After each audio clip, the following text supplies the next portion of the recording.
Kate, do you see that TikTok now? People are watching more TikTok than YouTube. Did you see that story? No. Okay, so let's see. As of June 2021, this is from App Annie, which monitors apps. TikTok, 24 hours of content per month, compared to just 22 hours and 40 minutes on YouTube. Whoa. So that's for TikTok. Now, YouTube still has more overall users, 2 billion. TikTok has 700 million. But yeah, it turns out that basically people spend a day each month either watching YouTube or TikTok, or maybe a little bit here, a little bit of there. So are you approaching this, or are you still just consuming TikTok via messages from like your sister? Via shares. Yeah. Shares. Yep. But I know I go to YouTube, but of the two, I probably do Facebook and Instagram more than either one of those. Like when I'm bored, I don't just hop onto YouTube. When I'm bored, I hop onto the other like probably Instagram, just if I'm just scrolling to mindlessly scroll. Right. Well, yeah, in this case, you're actively watching a video, I guess would be the big thing. And I guess it's probably easier for them to do the math on how many hours you watched video versus how many hours you scrolled. I don't know, because when I go to YouTube, I'm looking for something specifically. Yes. But if you go to TikTok, aren't you just scrolling? Yes, you're just going through a river of content. And it's interesting how TikTok, even if you don't like a video or engage with it, like it will figure out, like, okay, you stayed on, you watched that video longer than you watched the video before it, so we'll feed you more videos like that. You know, people are pretty creeped out by TikTok from time to time. It's like, wait a minute, are you reading my thoughts now? What's happening here? But what's nice about TikTok, I really don't want to be too much of an advocate for TikTok. The videos are short, so it can be pretty easy to burn time doing that.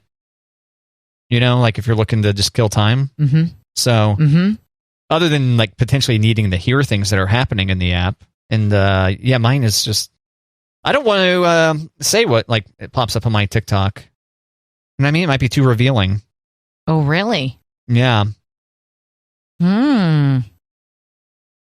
Not even going to give us like a little like glimpse into Matt's TikTok? Not like spilling all the secrets, but no? Okay. Yeah, I mean, it's nothing like shocking or absurd or obscene or anything, but it's weird. It's just like, why you're showing me these videos? I'm like, what is this telling me about myself? And will this rock the worlds of any potential Matt and Kate listeners? Now, I haven't been in the app too much though. I bet you I've spent a total of an hour on TikTok, just as a curiosity. I'm also kind of afraid to get TikTok, Matt, because of that fact, like how easy it's going to be to like get on there and then waste a ton of time looking at stuff. Like you know what I mean? Yeah, for sure. I waste a lot of time with Instagram and Facebook. So is TikTok going to be another like vice is too strong of a word, but you know what I mean? Like, is it going to time suck? Yeah, sure. You're like, am I just going to add am I going to add a new time sink to my life, or is this going to replace my Instagram? Because I used to, like, Pinterest used to be like that for me. Like, I just pop onto Pinterest and then I'm like, oh gosh, here's all these things on Pinterest that I'm never going to do or whatever, but I've got like 4 albums, or what are they called? Yeah, albums. Boards. Yeah, there you go. Boards. Yeah, Twitter is still I still basically complete Twitter. I'm a Twitter completionist. You know, I got it so that it presents all the tweets in chronological order. Right, so you're scrolling closer to today or now or whatever. And it's an issue. I really think I would be of sounder mind if I wasn't on Twitter, I think. Of sounder mind. I've got a pretty curated Twitter feed where it's become less and less like newsy over time.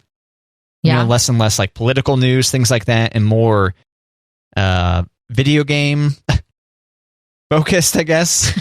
I know. Is that what you don't want to tell us about TikTok? Yeah, exactly. Video games and tech. Yeah, you don't want to see the sick things I'm looking at that are technology oriented on TikTok. Sick. Yep. I haven't been watching as much TV either, or like any of the streaming platforms, because I've been reading before bed. So I'm not doing TV before bed. Now that's great. I'm just reading before bed. That's a great development. It is, but yeah. And then you think about how much you're spending on streaming platforms.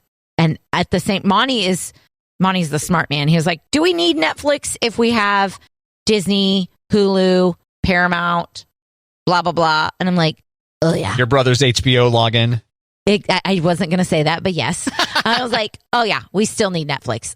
Absolutely. Amazon Prime. Yep. Can't get rid of it. Nope. No. Oh, okay. So you held. I thought you were saying like Monty's the smart one, so I refused to follow his smarts and shut him down the minute he tried to dare take away one of my streaming services. Basically. Right. Okay. Yeah. Basically. Yeah. Monty's like, do we need this? I'm like, of course we do. Are you watching it? Not right now, but yeah. But something will come back up on there. Yeah. It will. And it'll suck me in. Yeah. I recommend canceling your streaming service. Like, not you necessarily, but. Thank you. Like those are strong words, Matt. If there's a certain show you really like right now, HBO is included with my internet, which bugs me. I wish they would just give me my internet for a better price, but whatever. And historically, I'd only fired up an HBO subscription, especially since you no longer had to go through the cable company. Fire up the HBO subscription for like when Westworld started back up, for example. You know? Mm-hmm. Oh, but now it's included, so I turned off that part of my brain, but I still do it for some things. For example, like there's the video game services, so like Xbox Game Pass, for example, and Apple Arcade also, where you can pay set number of dollars, and then, hey, you get apps, no ads in there. No, what's it called? The thing that tricks the children into spending all your money. No in-app purchases. There you go. And I'll fire that up for a minute, and then I'll go in and turn off the auto renew immediately. And then with the idea of maybe I'll want to play a game a week and a half after the expiration, and then I can just, boom, turn it right back on like that. You know, so you could turn off and turn on demand. Turn off Netflix doesn't mean it has to be off forever, Kate. I'm afraid to turn it off. What if it never comes back? No, like last night I was folding laundry, so I had Netflix on. Look at Kate reading books, folding laundry. You're such an adult, Kate.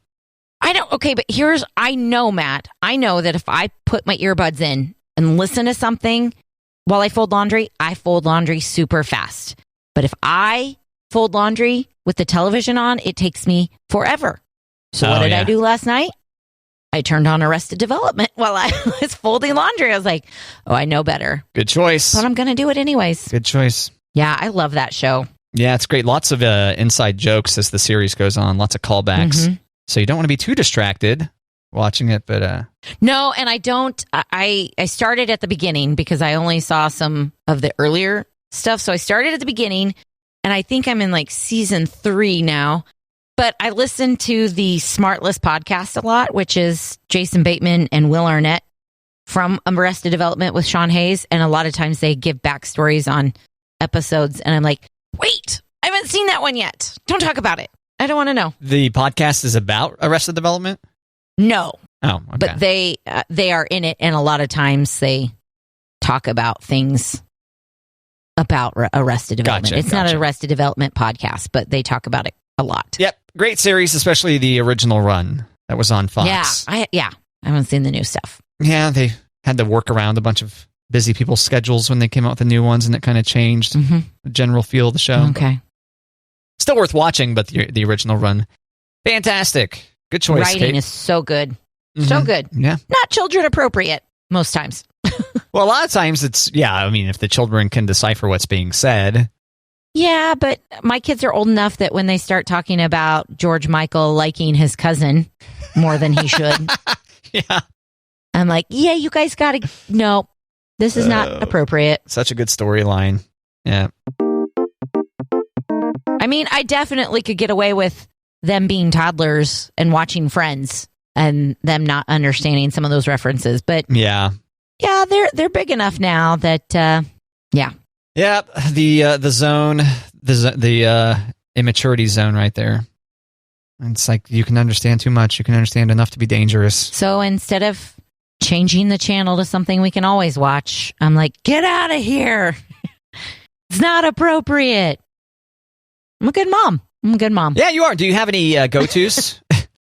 Moving quickly past that point, do you have any? Do you have any go-to suggestions, Kate, for the Matt and Kate listener that might have a toddler? Like TV shows they should get out of the way now before the toddler stops toddling and starts repeating the things on the TV set. Do you have any suggestions, Kate? Any old shows you recommend? Friends, yes. Arrested Development. Mm-hmm. There's sitcoms. There's lots of sitcoms. Yeah, okay. Again, I'm going to sound like my mom. The Sopranos. Yeah, get The Sopranos. But can they? I mean, is that a little violence? Yeah, and there's nudity in it too. So maybe you don't want your 4-year-old looking at that. No. Same thing with Sex and the City. You don't want that. I'm trying to think of shows that we watched. I do have a dear friend that they only watch Little House on the Prairie. And I'm like, oh, gosh. That sounds horrible. I don't think I could stand it. Because the kids is why they only watch that? Yeah, it's appropriate for the whole family. Okay. Yeah, I grew up with Nick at Night, Matt.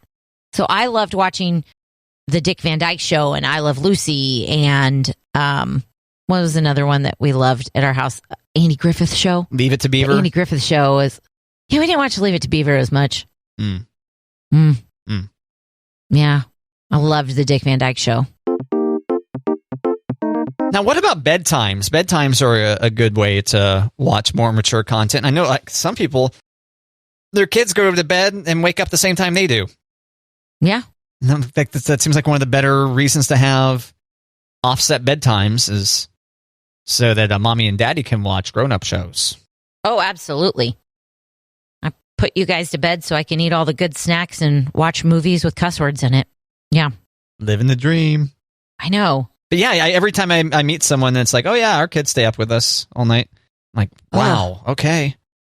No non-kid time at home, basically, is what that equates. Yeah. I mean, in the summer when the kids can sleep in a little, we let them stay up late. But school year, yeah, we really have to keep them on a good schedule. Yeah, now that I think of it, I think it's like I think homeschoolers are more likely to do that. Yeah. And you can start which many people think the teens should be starting their school day at 9:30 or whatever instead of 7:30. Right? Yeah. I agree. Due to the way that the kids are wired, the teens are wired or whatever. Yeah, but I totally understand. How do you get the kids to school if mom and dad are already at work? Yeah. Yeah. Maybe don't start classes until 9:30. So get the kids to school and get them into bunks at school, and they can go back to sleep until 9:30. Yes. Or maybe not bunks, but maybe not expect their brain to do anything until 9:30. Don't they need the sleep, though? Don't they need that extra sleep? Is it that their brain isn't aware then, or that they actually need that sleep? You know what I mean? Well, I definitely think kids are not getting enough sleep, for sure. Yeah, me neither. I say kids. I don't know about teens, but I say kids. And my kids we shoot for bedtime, like lights out at 8:30.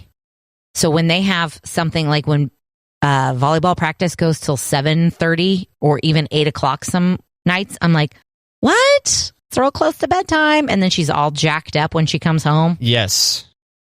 Yeah, I know the feeling. Yeah.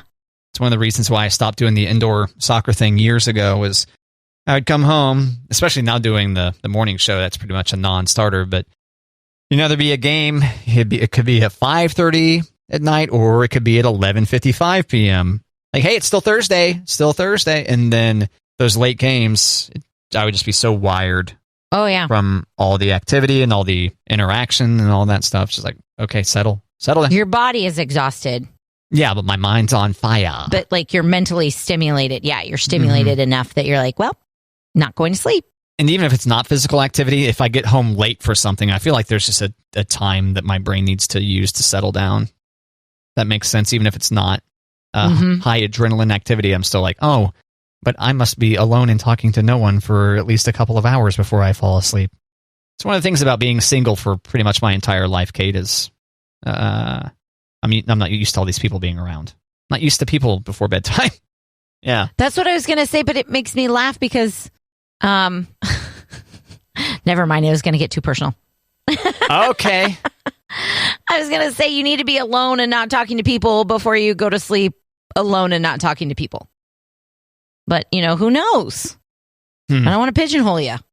Thanks, Kate. I appreciate that. Sure. Hey, Matt, did you know one of your dreams is about to come true in Japan? One of my dreams is about to come true in Japan. In Japan. Not that I'm aware of. I have not heard or seen anything that clues me into this. No. I do like Japan. I mean, I haven't been there, but Japan seems cool. Nice culture. Yeah. Yeah. McDonald's Japan has unveiled a new menu item. It's a word I can't pronounce, but it means moon viewing. It's for the events during the autumn season in Japan. So it's going to be a cheeseburger with a fried egg on it. There it is. Yes. Come on, McDonald's. Yep. So they've got the cheeseburger.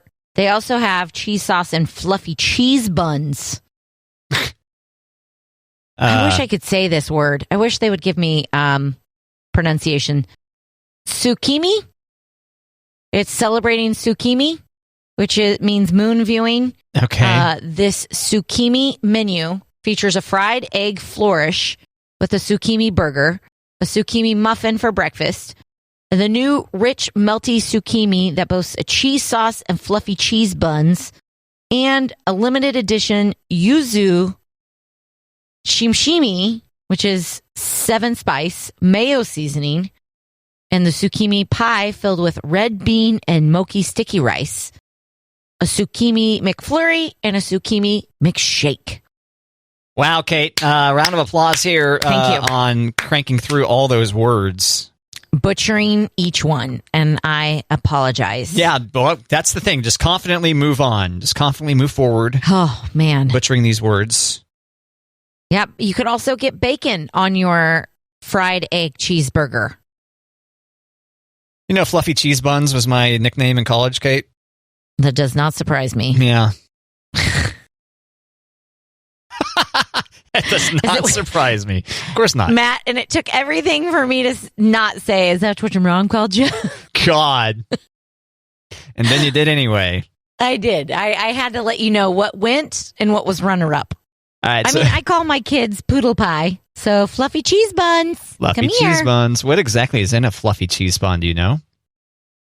I mean, much like some of McDonald's ingredients, we don't know. So you said fried egg. Now I'm looking at this photo of this deal. It basically is just the Egg McMuffin egg, which is. But doesn't the yolk look a little bit like yolk looks more pronounced? It looks like there's more yolk than usual.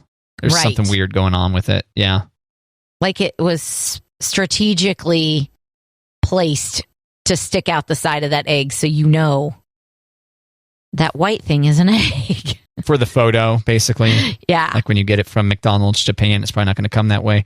Yeah, I'm telling you what, McDonald's, I've mentioned this many times on the air. Just give me the ability to get like a double cheeseburger with the Egg McMuffin egg on there. I bet you, if you ordered both, you could make your own. Yeah, sure. And I think I have done that back when McDonald's was doing 24-hour breakfast. Yeah, I ordered both. Yeah. I thought you were going to say back in the day of late night McDonald's, but no. No, this was something that I did just a few years ago back when... Oh, okay. Because McDonald's isn't doing all-day breakfast anymore. I'm so confused. I don't know, Matt. For people who talk about McDonald's, yeah, we never go there. And if we don't that often, no. Me, go there, it's for Happy Meals or for the children. Then you get something for yourself when they're there too, right? I'll eat the fries. Okay. I haven't had I had a McChicken like in the last 6 months, but it hurts my tummy. It tastes so good, but it hurts my tummy. God, really? Yeah. Okay. Well, I don't know. Maybe I used to do it for so long and then I just stopped doing McDonald's altogether. And then when I tried to I could do a cheeseburger. A little bit too rich. It doesn't feel good. But I love McDonald's French fries. Oh, man. Oh, yeah. Iconic. I did do McDonald's on vacation last weekend at the airport. I did a big fat McDonald's Dr. Pepper. This being a week ago, last week. Last week. How have we, if the English language, not found a better way to refer to next week, this week, last week? It's always a confusing thing depending on your proximity to the weekend or the next day or whatever. Okay, so you've got a calendar nearby, right? Yeah. When you're talking about Friday, is it the 17th? Yes. I got to pull up the calendar in front of me. Yeah, Friday's the 17th, yeah. Okay, when you're talking about Friday the 17th, how would you address Friday the 17th? So if I was talking about today, I would say, oh, Friday, blah, blah, blah, blah, blah. Okay, and how would you address Friday the 24th? I would say a week from Friday, I think. Okay. That's how I would do that. Okay, when I'm talking about Friday the 17th, I would say this Friday. Okay. On Monday, I'd say this Friday. Right. And if I was trying to tell you something about the 24th, I'd say, oh, that's next Friday. This and next. I feel like I'm only comfortable saying next Friday if it's like the Thursday before this Friday. Okay. You know what I mean? Like, there's just something about the proximity to the date where it's just like, but Friday is the next Friday. When does this Friday no longer become next Friday? You know? I know we're not breaking new ground here, being confused. We're not, but I think you and I say things. You and I would still probably need to be like, are you talking about the 17th or the 24th? Right. Yeah. Yep. It's weird. I get it. We learned about days of the week on Matt and Kate and calendars and all kinds of fun stuff. All sorts of fun stuff. Let's see here. Now, why do you have Lutheran sushi in here again? We talked about that like a year ago or something. Do you have news on that front? I didn't put it in there. Oh, did it just magically make its way back in somehow? No, it says 2020. Oh, yeah, it does. Yeah, I didn't do that. And mine is on there twice. Yeah, I see it there too. There's the pickle roll-ups Lutheran sushi. I thought maybe you had news on this because it showed up in our show notebook. Mm-mm. But it's basically our show notebook has become self-aware, is what we're learning, and thinks that we need to talk about a Lutheran sushi again, Kate. Okay. Also known as pickle roll-ups. I forget, when we talked about this in November, did you know that it was referred to as Lutheran sushi back then, or did we learn that in our... No, one of our listeners. That's one right. One of our listeners, because I think we called them pickle rolls, which is what I've always called them. And she was like, no, those are Lutheran sushi. I was like, oh, I like that idea much better. So there's pickle in the middle, and it's surrounded by cream cheese or something, then surrounded by some kind of meat?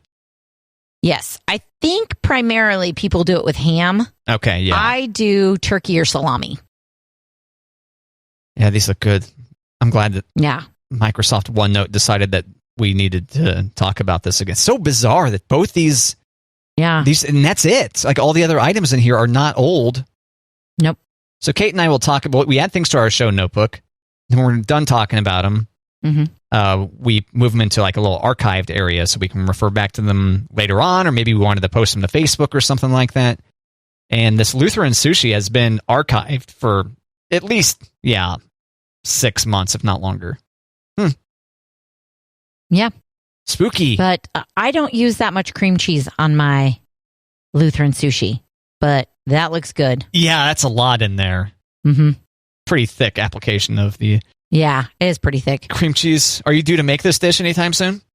So I bought a bunch of salami, and I also like to put green pepper, cream cheese, and then a green pepper slice or pepper slices. So I bought a bunch of salami, and I got cream cheese at the house, and then I forgot to get green pepper. So I'm like, I know. God. So I could do the pickle rolls, except for I only have the pickle slices at my house. Yeah. So I could make a makeshift. How would you do that? Lutheran taco. Stack of 5 taco. of them or something like that? Oh, Lutheran taco. I see what you're saying. Yeah, you would just fold it. Yeah, I could smear the cream cheese, put the pickle slice in, fold it, and eat it like a taco. Okay, Lutheran taco. Yeah. My good friend, Miss Deb, she's the one who said it's called Lutheran sushi. So now we're going to change the world with Lutheran tacos. So this would be a good treat to make if you have a neighborhood gathering, Kate, with your neighbors, Chad and Anna, Gene and Kim, Kevin and Valerie, Mark and Gail. Mm-hmm. Right? Mm-hmm. What do you think? I agree. It would be a good dish if I were getting together with the neighbors. No plans? I'm not. No, are you? I'm not initiating. How about that? Are you guys a non-friendly neighborhood now? No, we wave at each other. I don't really see them other than the wave. So, I mean, we're in the school season. We are busy bees. Now, Kim is the leader, right, of your neighbors? Would you say that Kim is the leader? Because she hosted donuts? Yeah, I guess. I don't know. Didn't it seem like she was the one that spearheaded the housewarming treats or whatever? Yeah, okay, yeah. And then Anna jumped in. Yeah, I was going to say Kim or Anna are but Kim is the one who brought the brownies with the... Yeah. See, okay. And Anna is a credit thief, showing up as the dish show. Oh, yeah, this is from me, too. Come on. We see right through you, Anna. This is from Kim. Is it really a thief if there's, like, the honesty about it? Like... Sure, yeah. And I just walked over to give it to you. So it's fairly obvious that this was a situation, you think? Oh, no, they said that. All right, well, never mind. Sorry. Yeah. Sorry, Anna. Didn't mean to come at you so strong. Yeah. They all have grown children, so... Don't get me started on Valerie, though. I actually don't know Valerie very well at all. You know? Okay. She seems very nice, the limited interaction I have with her, but, like, I don't have her phone number like I have Gail and Kim and Anna's. Oh, I just think it's great that I know your neighbors better than I know my own. That's what I think. Yeah. And you've lived there for 6 months or whatever. Right. Yeah. What can I say? Yeah. No, we're probably going to be doing more like school stuff instead of neighbor get-togethers. Like, I think we're supposed to do some driveway drinking next weekend. Let the kids play outside and with Gene and Kim's kids. No, Gene and Kim are older, right? Yeah. No, with school friends. Oh, school, not your neighbor. Okay. Yeah. Man. Yep. So we'll probably look like snobs then because we'll have people over, but not inviting neighbors. But they have people over, Matt. They have people over, and I don't feel neglected one bit. So it's okay. Yeah, you're right. Neighbors are allowed to have friends over and not invite the other neighbors. That's true. That's a good point to make today on a very special edition of Matt and Kate. Kate. Thanks. A neighborly edition. It goes both ways. They don't invite us. We don't have to invite them. You started it. Right? Yeah. You started having people over without inviting us, so don't give me the stink eye when you see that we're having a good old-fashioned potluck. I wouldn't call it a potluck. Like, with people who aren't Chad and Anna, Gene and Kim, Kevin and Valerie, Mark and Gail. There you go. Mark and Gail. Okay. Yeah. You threw me off because you didn't say them in the house order. Okay, yeah. I see. Did it feel I can successfully. Weird for you too? Yeah, it did hurt a little bit. My brain was like, "Okay, you doing?" But I successfully named them all right. You did. I somehow memorized them in the same order. Like historically, when I list off all your neighbors' names, I successfully do them as they're related to your house, where they're positioned to your house. Yeah, well, that's how I had to learn them too, because, Chad and Anna are there. Gene and Kim are there. Kevin and Valerie are there. And then Mark and Gail show up late. And then, that's Mark and Gail. Yeah. You did it again, though. It's okay. I did? Damn it. Okay. It's okay. But, so we're going to have some school friends over this coming weekend. Next weekend? I said this weekend? This weekend, next weekend? Okay. This weekend, because it is the closest weekend. And Bud Light Seltzer has a fall flannel seltzer pack that does not interest me at all, but I think I should have them as a hostess. Okay. That's a good idea. Okay. We talked about these a while back, right? I don't think we talked about all of these, did we? Oh, I don't know. Go on. Okay, so the box is a buffalo check box, so it looks like a little flannel shirt. And they've got the apple crisp, maple pear, pumpkin spice, and toasted marshmallow seltzer all in one box. And I think I'm just going to put those out and be like, listen, if you don't like these, that's fine, but they can't stay here. Regift them to somebody else. At least laugh at them and take them to entertain your friends and neighbors. You keep passing them on. Yeah. But I thought that might be fun to kind of have as like, here you go, people. I don't want to drink these, but maybe you do. You don't want to try a maple pear Bud Light seltzer or apple crisp? No, it just doesn't. Maybe I like apple, but it just doesn't sound like my bag. So okay. Well, I know for sure, you weren't going to be into the toasted marshmallow edition of the Bud Light seltzer. I do kind of want to smell them, though. I'm not going to lie. Oh, here we go again.